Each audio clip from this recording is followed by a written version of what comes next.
Well, happy Halloween to all of you. It's Halloween weekend here on Saturday Pre-Flight.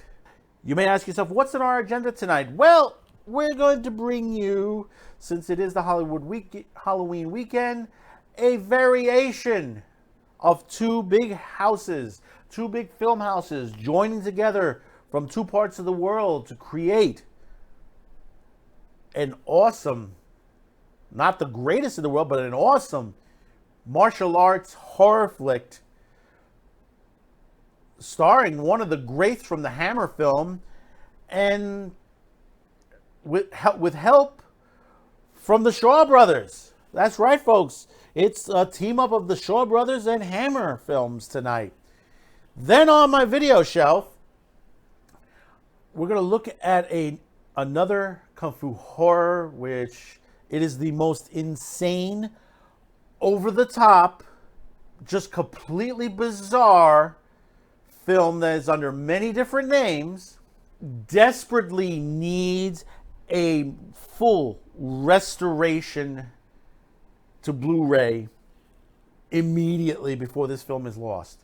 This is a film that basically is not the greatest in there, not the greatest scripting and all there, but I tell you, this is a film that you want in the background, or if you're throwing a party or something like that. It's a lot of fun, a lot of craziness. There's some real big funny parts on here. I was introduced to this back when it first came out, and it's still to this day really hysterically fun. Then, of course, we'll be checking in with you and your comments this week, see what you're thinking on this Halloween weekend. And then we'll be checking in with Svengoolie and checking out his movie this week. Let me tell you something. It is one, and I mentioned before, this is one that hasn't been shown that much. The place that this is shot at, it happens to be in Puerto Rico, which I happen to be Puerto Rican, and I'm glad to see a film out of Puerto Rico. And it is so crazy. It throws two different horror monsters into one film that you pretty much don't see too often. But when you hear the title, you'll be like, yeah, I want to see that film right now. All this and more on the Halloween weekend edition of Saturday Pre-Flight. And it starts right now.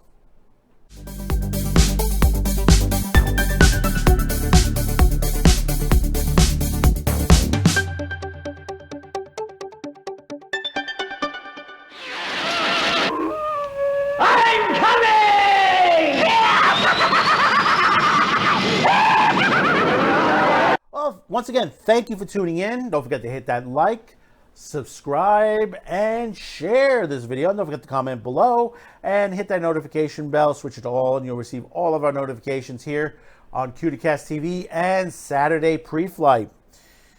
Well, it's Halloween weekend. The last couple of weeks, we've gone through many of horror films. We've gone all over the world, from the shores of the United Kingdom down all the way to Spain, straight on to back into the Americas. We've shown you so much, and we hope that you went out and got some of these films, because basically, like I said, some of them they need some love. They need really some good love out there, because a lot of people don't talk about them, And with the way Hollywood keeps rebooting films, you wonder where are they going to stop? Where are they going to stop? Who knows where they're going to stop at? Because basically they're hitting everything. I mean, I heard a story this week that they wanted to create Gilligan's Island, sort of a horror dark version of it, with cannibals or cannibalistic intentions to the movie that they wanted to do this with, and it's gone like, why do that to Gilligan? Why do that to Gilligan's Island? Great show. Great show. Great classic. I think you can still see it on, I think it's on the weekends on MeTV. But before we get any more further in here, let's check in with what is going on, because there's a lot going on, out there in the media. So let's check in with the Fast Five.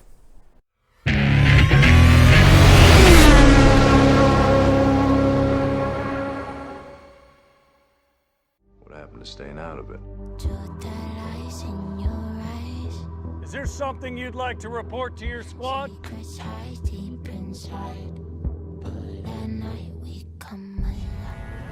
I roared, and I rampaged, and I got bloody satisfaction.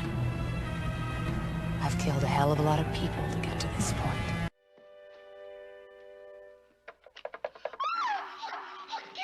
Stop them, they'll kill each other. Listen, you dumb con. I told you once.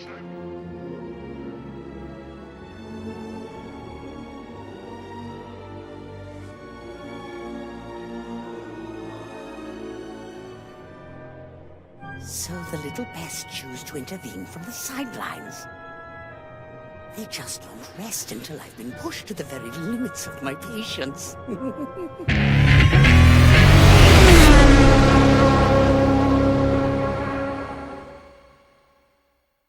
70s to 90s, great years for filmmaking. Last week we went to Spain and we looked at some horrors over there. This week we're going to be looking at two big houses coming together. My recollection to the period this film came out in, I was growing up with some great martial arts stuff out of Shaw Brothers, Golden Harvest, Celestial Films, Pang Hao Film Company. There were many different companies putting out some great films in the time period. I mean, some people date back, the Bruce Lee films and the Jackie Chan films, but there was some films that Shaw Brothers and many other different film houses put out in many different formats. I mean, you have everything from historical type martial art films to gangster films to, the horror genre itself. And one of the things I grew up with was watching it on Saturday morning or even Saturday afternoon, depending on the part of the time period, because the times kept changing, on different networks. First you had Channel 5 in New York, which now it's a Fox affiliate, and they had their drive-in movie theater, which they showed a double feature of martial arts in the late afternoon. And then in the early parts on there, when USA Network came around, they had their Kung Fu Theater, which was very popular as well. And then you had small little shows in between. I mean, no matter where you went lived in the U.S., somewhere, one network or UHF station was playing a Kung Fu flick at one point or another. And you get to the points where, you've heard stuff, like the 5 Deadly Venoms, the 36 Chambers, Snakes in the Monkey Shadow. That's another. There's so many names. The Cripple Avengers, the Dragonflies. There are so many films, and some of them being made today. Even though a lot of them, because times have changed in Hong Kong, and now that China is now in full control of the movie industry in that part of the world. A lot of those martial art films are more coming toward out of Malaysia and many other countries, Korea. There are many other countries that are sitting there creating martial art films for a different genre these days on there. But most of these films from the old days are still available out there. Some of them are being remastered. Right now, Shaw Brothers is in the middle of remastering a slew of their films and putting it out in a box set. In fact, by the time Christmas comes rolling around, that box set the first hopefully of several will be released on there, including remasters of the 5 Deadly Venoms and the Cripple Avengers, which I tout is some of the best action you ever see in a martial arts flick. But another part of it is the horror genre. And there have been many horror films throughout the years in the martial arts films. Kung Fu Zombie is one of them. Devil Woman, Blue Lamp in a Winter Night, Black Magic, The Spiritual Boxer, The Magic Curse, Fearful Interlude. I mean, there's so many out there. The Revenge of Two Exorcists. I mean, some of them are ripped off some of the horrors that you see in the American side, and some are just basically stuff that's new that on the West copied from the East, and vice, back and forth on there. But tonight we are going to be showing you one particular film. And that particular film in itself, I think it is a great classic in itself. This one has been remastered, and it had to be. It had to be remastered. Because basically the talent that was put behind this, you would never see again together. And the two houses that I'm talking about is the Hammer Film Company and Shaw Brothers. In 1974, they created a horror film with the likes of martial arts called, it's been known by many different names, is The Legend of the Seven Golden Vampires. And it stars a good cast from the Hong Kong era and two other gentlemen from the Hammer film genre. John Forbes Robertson and Peter Cushing. And you'll be surprised to say, wait a minute, Peter Cushing? I never heard Peter Cushing in a martial arts film. I said, well, this would be his one on there. And this is a couple of years before, I think this is right, in fact, this is right before they started to film Star Wars at the time. Because Star Wars came out later on in the late 70s. This is set about 74, 75. And it is literally Hammer Dracula joining forces with vampires from Hong Kong. Now, of course, the main movie, just to give you the cast on here, Peter Cushing, John Forbes Robertson, David Kierser, Robin Stewart, Julie Edge, Robert Hanna, David Chang, Shi Shizu, Chang Sheng, Laura Kar Wang, Hao Pi Ching, Wang Shang, Fei Koan, and Hisu Hisa Asi.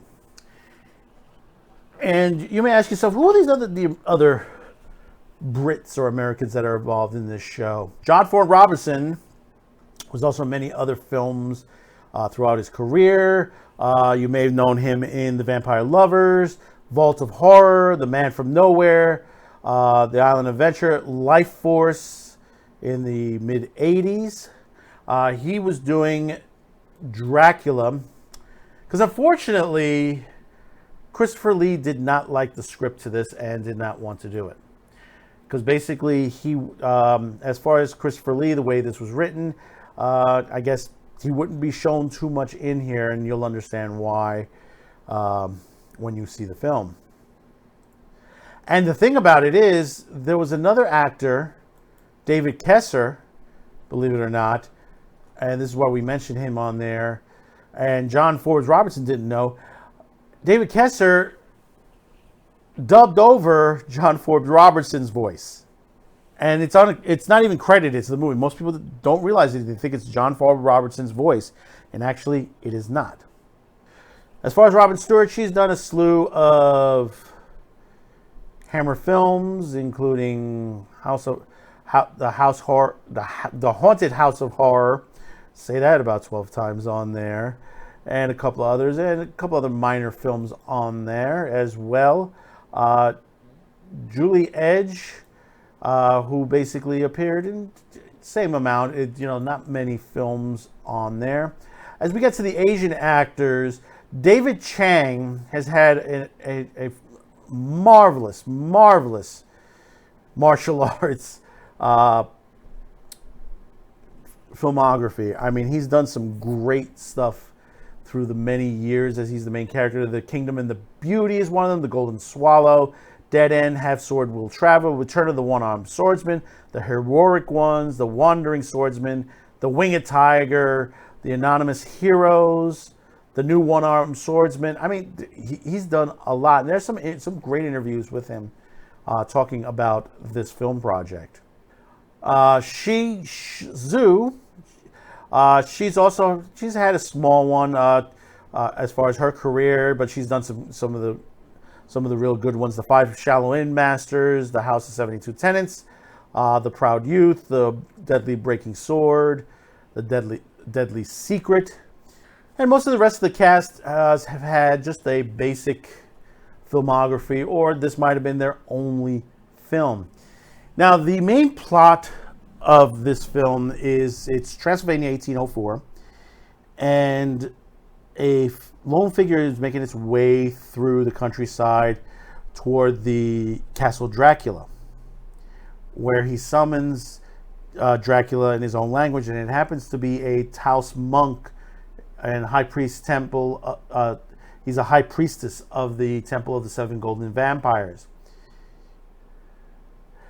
And he's come to ask for his help, that the power of the Seven Golden Vampires is fading, and they need to restore their power to bring them back to glory.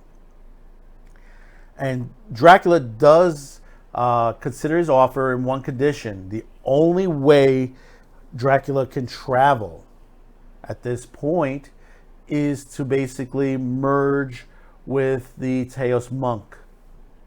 And that's what he does. He takes over the Taos monk, and he moves out to get back to the Temple of the Seven Golden Vampires. Now, the thing about this is that this is 1804, and you're wondering, wait a minute, Van Helsing's a little bit later, isn't he? Isn't he a little bit later? Yes, that's right. This story starts a little bit earlier.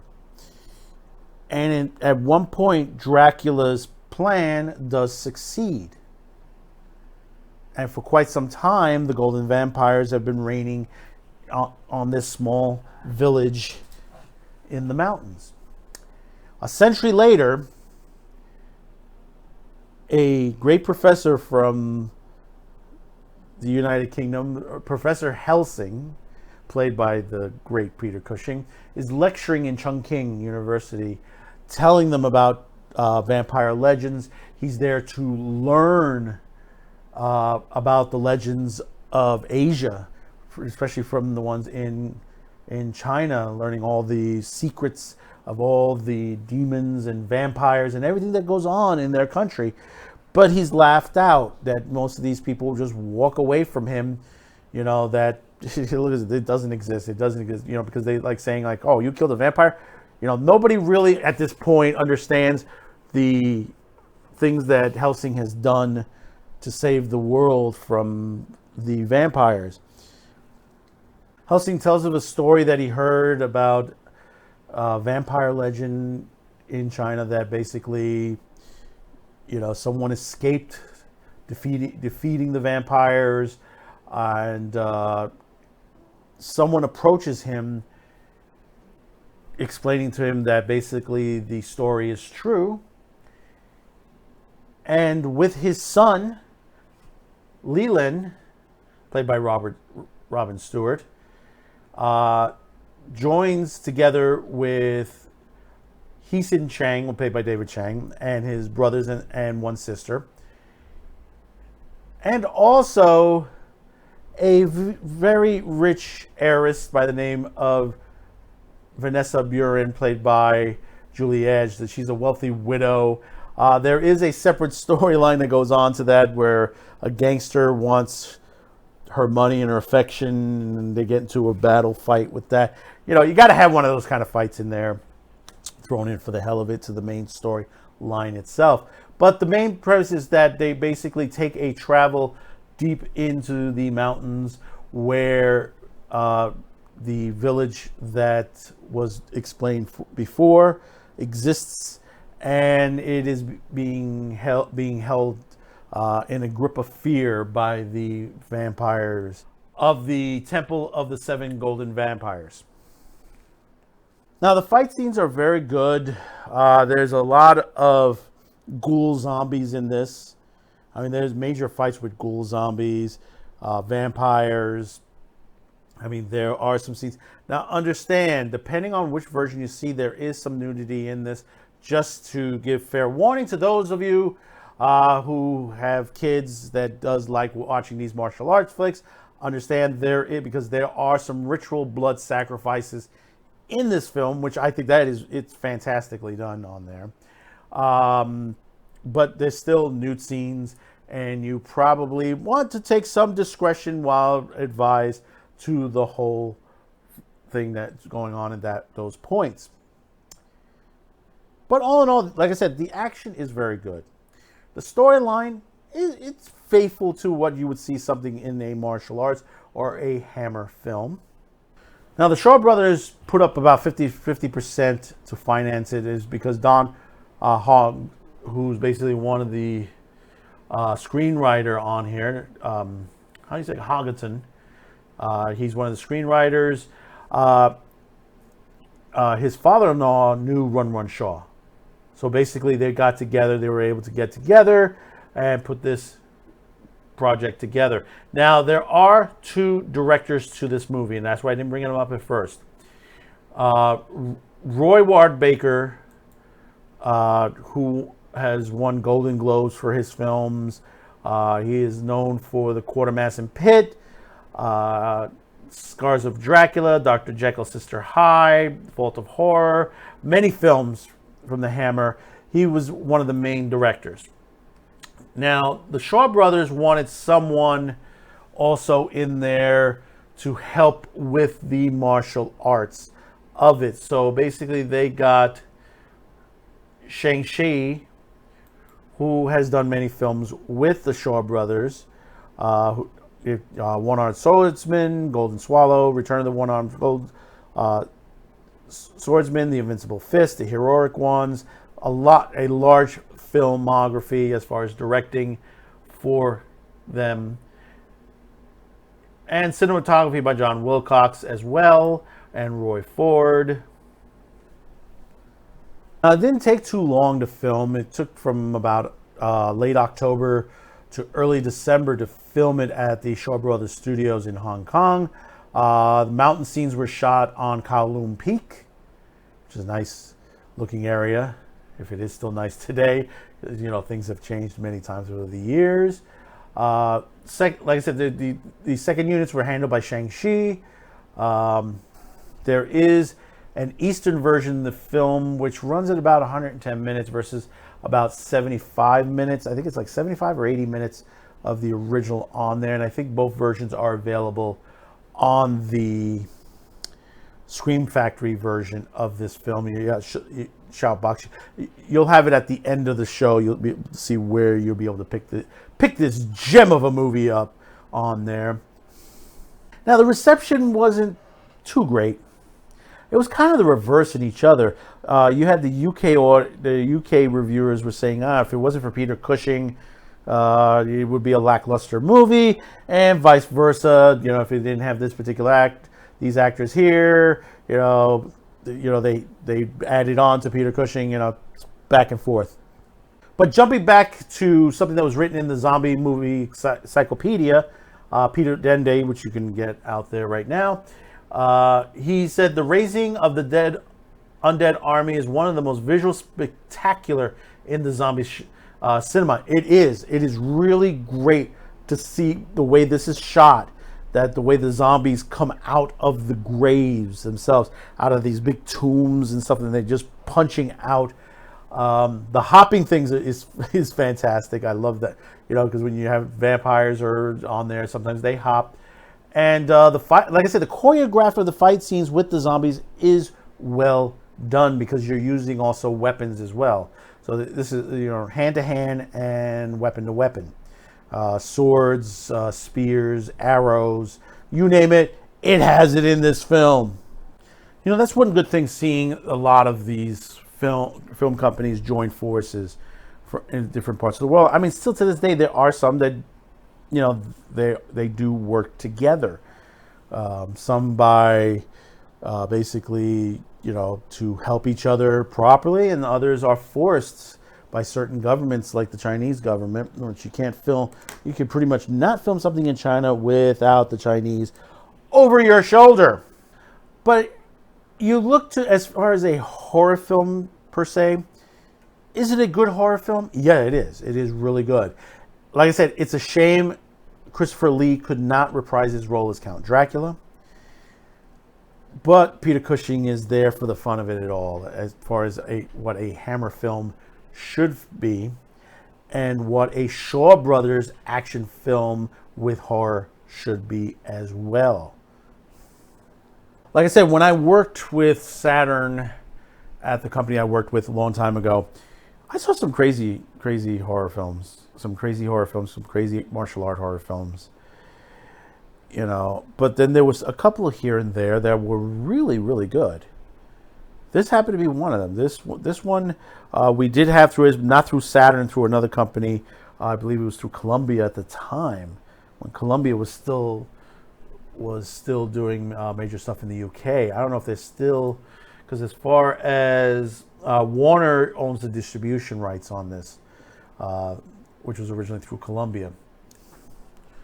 So if you want to have a good time and watch a great film, sit back on a Saturday afternoon, some popcorn, or even through the holiday weekend, through the Halloween weekend, if you want to grab this. This is like I said, this is one of those films that, you know, that needs to be respected.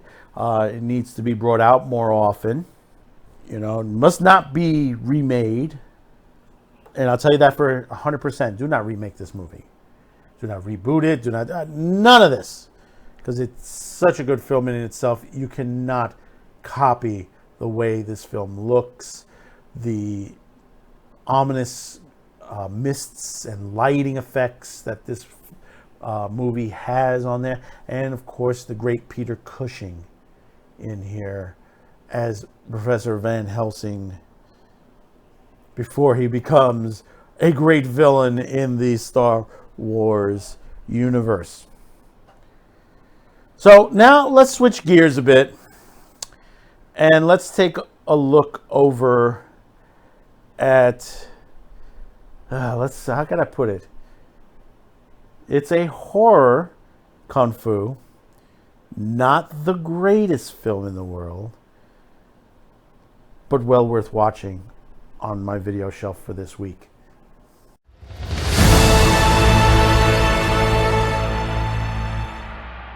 Well, off my video shelf this week, well, this one is a real humdinger. I do have a copy of this on VHS and somewhat not so great copy on DVD. It is the 1982, it's been known by several names, Yinji, or typically known in the US of A, Kung Fu from Beyond the Grave. This is a sort of Shaw Brothers, Eternity Pictures production, directed by Xiao Li, writers Feng Liu, starring Billy Chong, Li Lo, Shang Li Sung. Basically, the main insane premise to this movie is that the gates of hell open to let out the ghosts of the dead. Shang Sin is visited by his deceased father, who tells him that a young man that is his enemy is a priest who commands the dark forces of black magic. Luckily, Shang-Chi gets help from a magic book and a group of friendly ghosts and a house full of hookers. Who could go wrong with that kind of a synopsis, folks? This, let me tell you, this is a crazy film. I mean, it has everything from the living dead to ghosts to magicians, sorcerers, and and a vampire. Yeah, there is a vampire in this movie. This is like, it throws everything at you. The trailer alone throws everything at you at one time. And just, I think it's about a minute trailer. And it is just insane. You know, I said it once, say it again. There are some movies out there that are crazy, over the top, not well produced, not well scripted, but it's part of history, And if you could sit back and watch it and enjoy it for the insanity that it is, it still belongs in, it belongs in the museum. No, it does belong part of history. Because this film is so intensely crazy, it doesn't even have a Wikipedia page. Believe it or not. If you go to find it Wikipedia, you cannot find it in most of the names on there. Maybe it's under another name that I have not seen yet, but as far as I could see, it has not been given another title of that it is under Wikipedia. I mean, it's a decent class. Billy Chong has been in a lot of stuff. In fact, he's currently right now, he's in a mini TV series, I guess, in Asia called Brutal. And also, he's doing something called Garuda 7, which is in pre-production right now. So he's still in the business right now on there. A lot of the other actors are standard actors you would see in a Asian kung fu flick.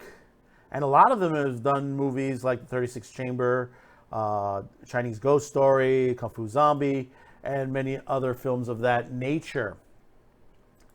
And let me tell you something. When I used to work with Saturn Productions, as far as in the duplication end, I saw some crazy horror ones out of those same companies.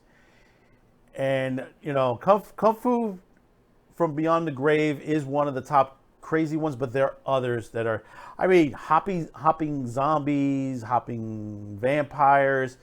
Just like we talked about Legend of the Seven Golden Vampires, which happens to be one of the best of the horror genre of the kung fu horror, and I think it's because they added that hammer look to it.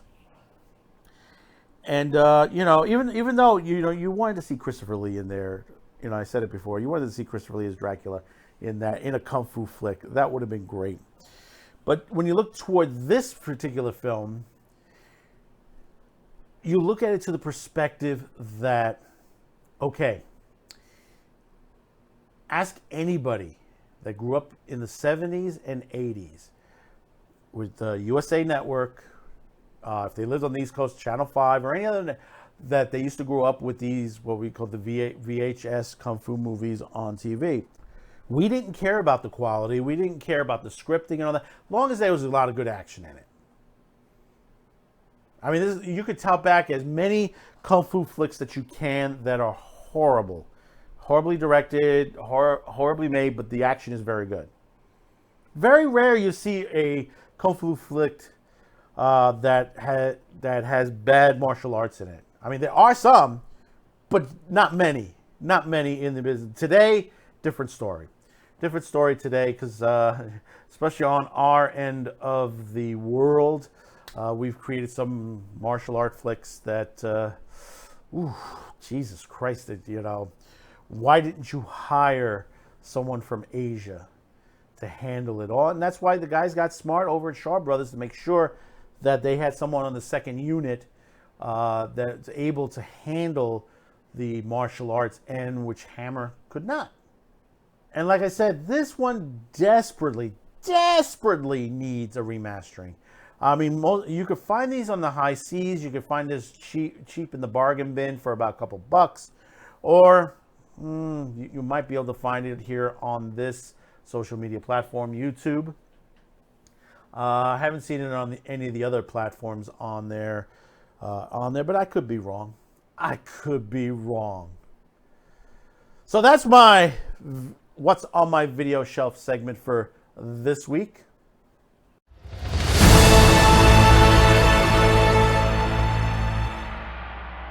Well, folks, we've reached one of the most important parts of the show. What's on your mind? What are you saying this week? Now, note, we did take from 2 different sites, but it wasn't much. But like I said, this time of the year, we get into the holiday seasons, comments tend to be not as much, unless it's really, something someone wants to say. But I do encourage you guys, please do leave a comment. If there's something on your mind, if video, maybe you didn't like it or you did like it, something that might point to something else, please do comment below. Maybe you heard something different than what we've heard. We do appreciate that.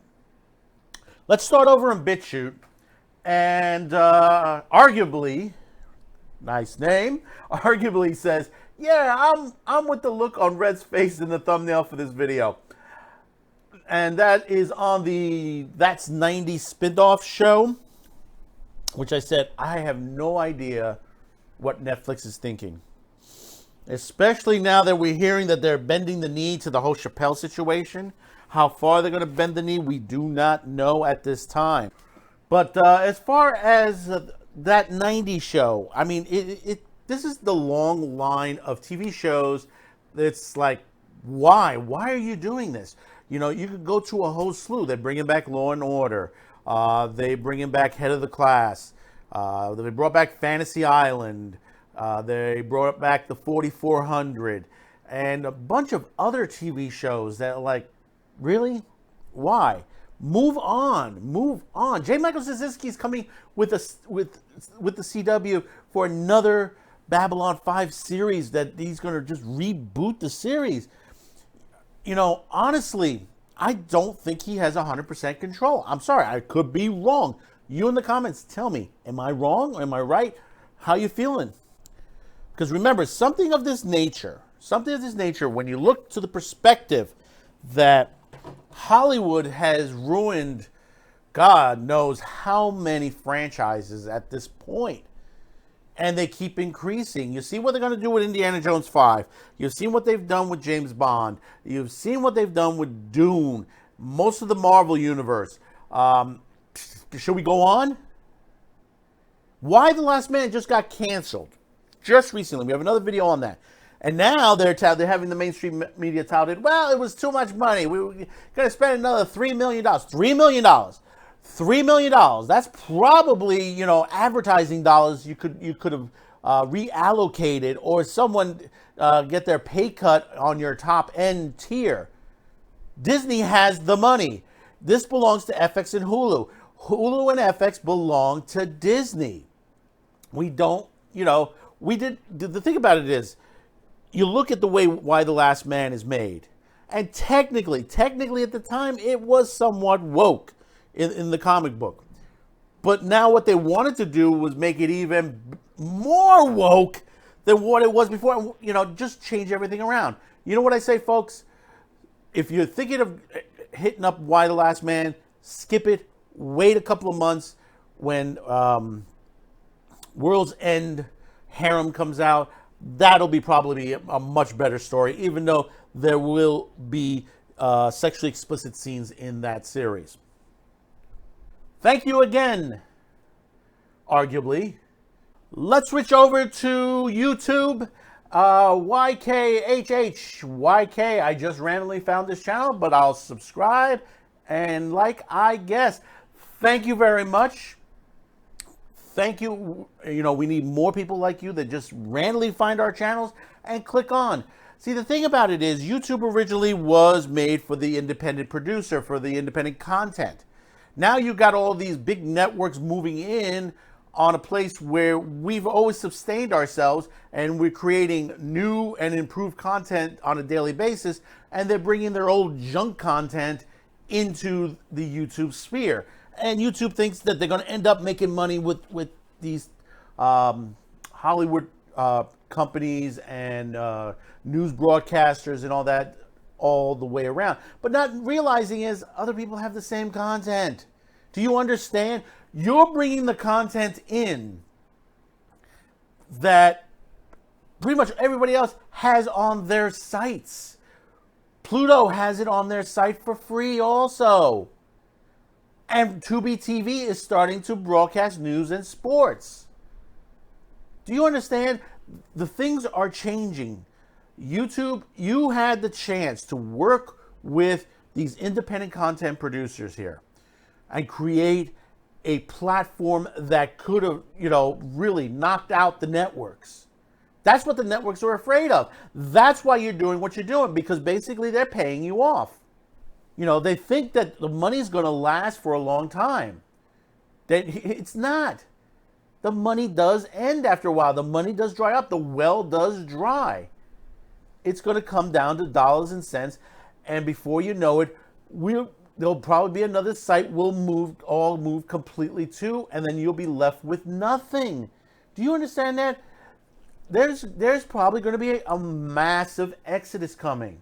If Odyssey or BitChute or somebody else or a new player comes into town and gives everybody a chance, you know, they're going to move to it. Odyssey is already going to be running ads and paying independent producers on there very soon. Right now, I think they're in alpha and beta testing at the same time.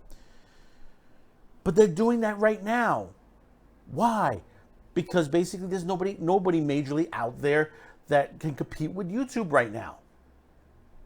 But eventually down the line, there's going to be. They will be. Thank you again, YKHHYK. And finally, Sgt. Pepper's. Are you part of the Lonely Hearts Part Band? They have my support only if they use the voice actresses from the Streamline Pictures dub. That was the Dirty Pair. It's being remastered right now, creating an English dub for the first time on the OVA, and they're doing very well on that. Currently, at the time of this recording, it should be ending. They'll probably hit about $500,000. Not a problem for them to do that with only less than 2,000 backers. Less than 2,000 backers, and they've raised close to $500,000. What does that tell you? What does that tell you? That Nazi Entertainment, Right Stuff, they're doing what they need to do to get the job done. We already heard issues with Netflix this past about a week or two ago, that the Squid Game, the subtitle, one set of the subtitles and the dubs, there were a lot of grammatic errors and wording errors in there, and they have to go back to the drawing board and redo it. There is one good, I think you have to set it to English on the subtitles instead of closed caption.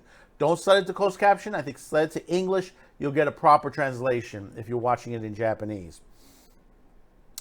But the English dub, obviously they screwed up as well. Now, from what I understand from the site, they've already, because they've reached this level, they've already started working on this.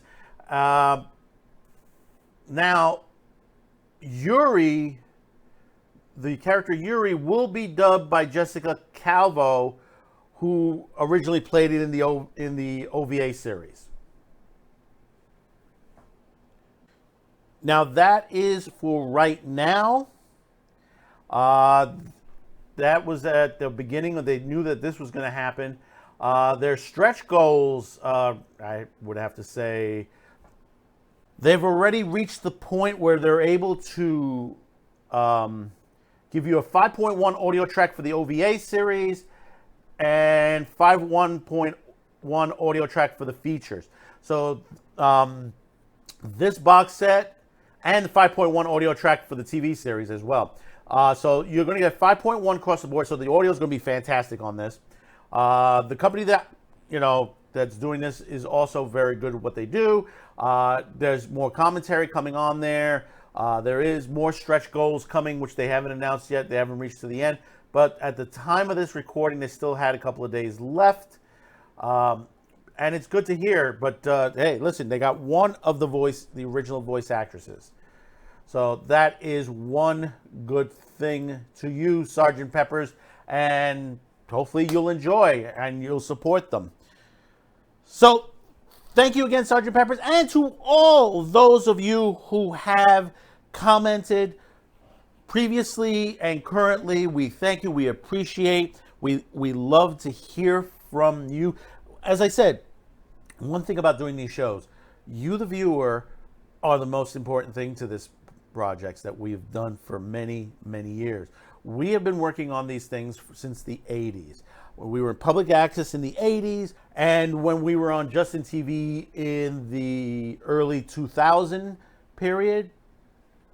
And then, of course, we started this channel on YouTube, BitChute, Odyssey, and there was one other site that we did work on and didn't work out well. It was a French site that we worked on there.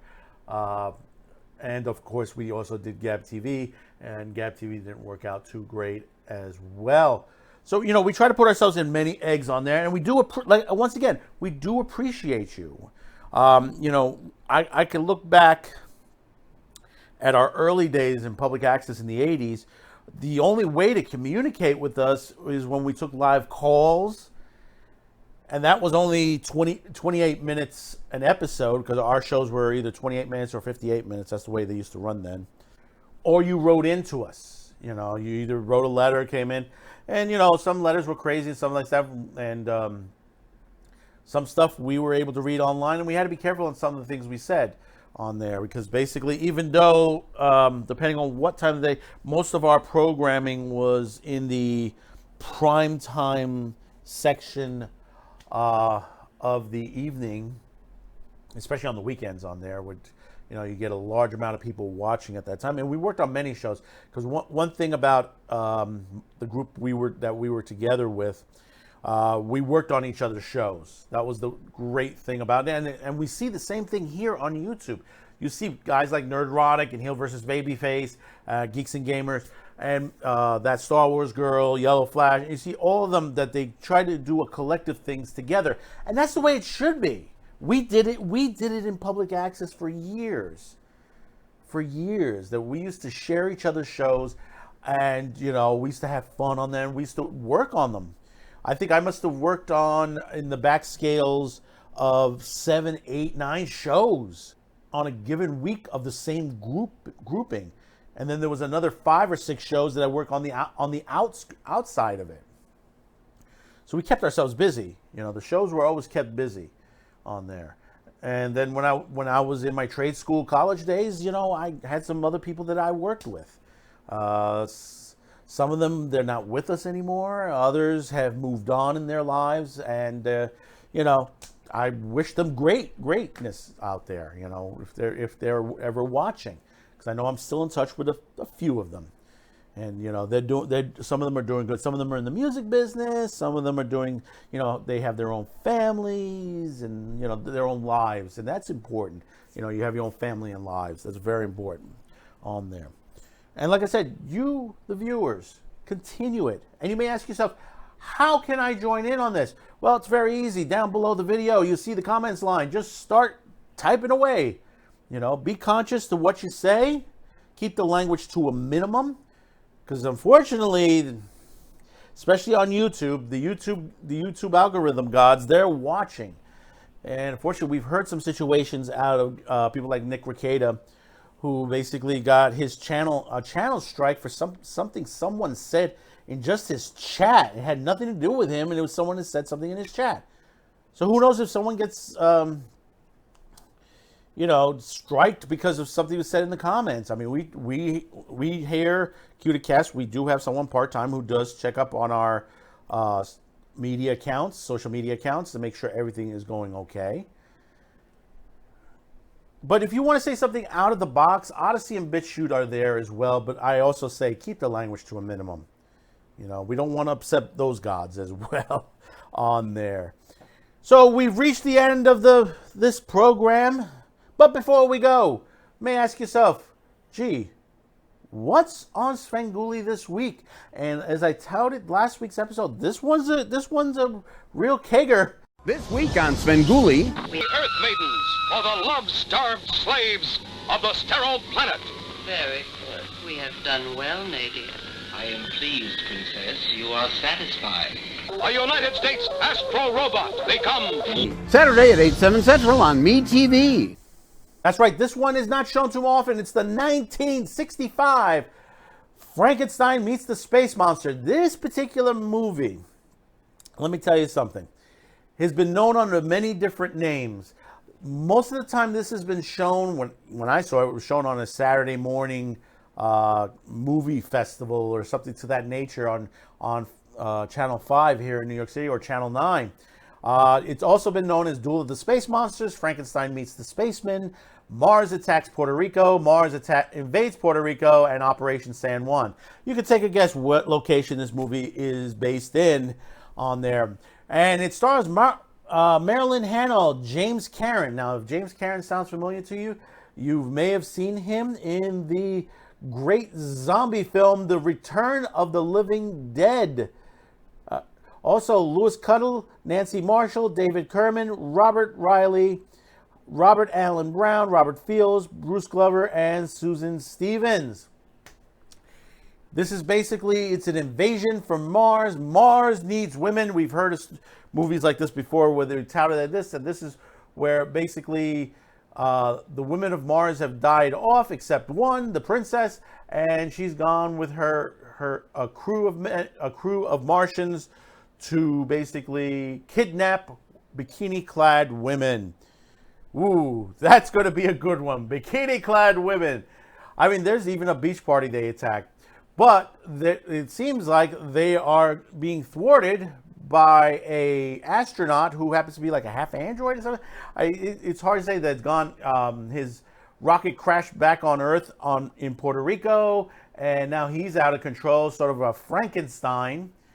And yes, there is a space monster in this, so that's why it's called Frankenstein Meets the Space Monster.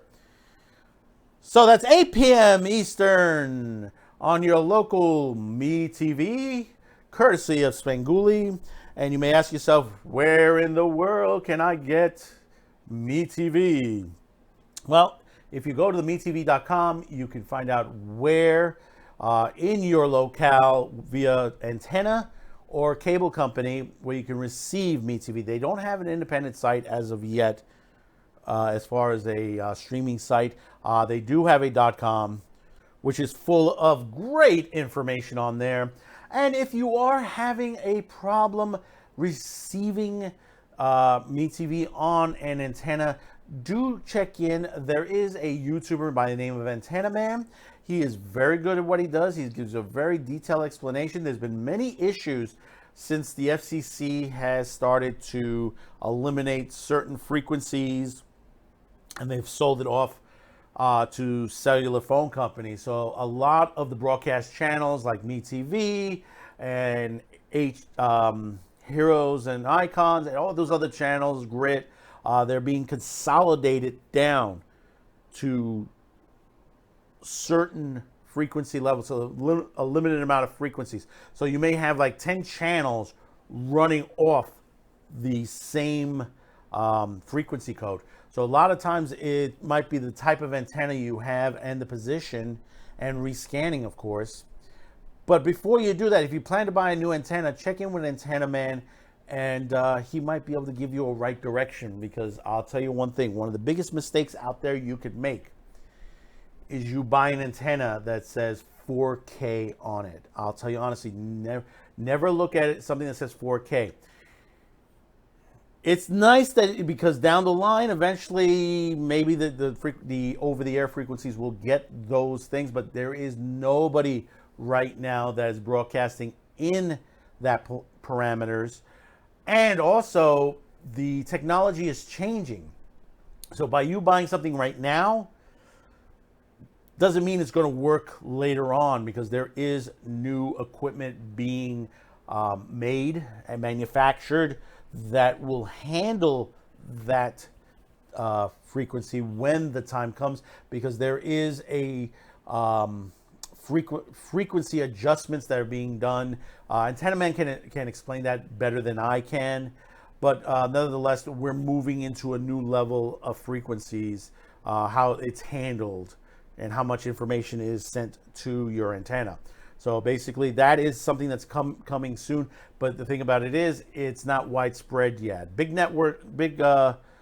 franchise net areas like New York and Chicago and California, Texas will probably see it first. Midwest and stuff like that, you know it's going to take time. Places all the way out to Alaska. That's why Alaska still is one of the only places left with analog television, because basically they still haven't finished changing over to digital. So that's how far we are behind as far as our frequency codes and stuff like that, and the changes that we made. And that goes to show here in the U.S. as well.